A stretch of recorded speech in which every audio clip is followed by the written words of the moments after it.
हिमायतनगर शहरात छत्रपती शिवाजी महाराजांच्या पुतळ्याच्या जागेचा प्रश्न ऐरणीवर. स्वाभिमानी संभाजी ब्रिगेडच्या माधव किशन शिंदे यांचे आमरण उपोषण सलग 5व्या दिवशी सुरू. या उपोषणाला पाठिंबा म्हणून दिनांक 5 एप्रिल रोजी रविवारी हिमायतनगर बंदची हाक.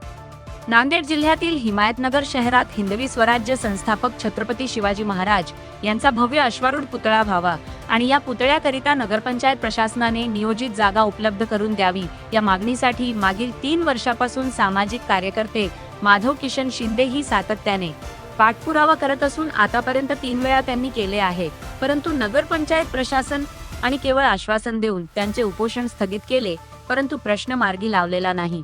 यामुळे माधव किशन शिंदे हे दिनांक 31 मार्च 2026 पासून हिमायतनगर नगरपंचायत कार्यालयासमोर आमरण उपोषणाला बसलेले आहेत. त्यांच्या उपोषणाचा आज 5वा दिवस असून नगरपंचायत प्रशासनाने आजपर्यंत दखल घेतलेली नाही. यामुळे हिमायतनगर शहरात वातावरण चांगलेच तापले आहे. तर या उपोषणाला पाठिंबा म्हणून शिवप्रेमींच्या वतीने येत्या रविवारी दिनांक 5 मार्च रोजी हिमायतनगर बंदची हाक देण्यात आली आहे.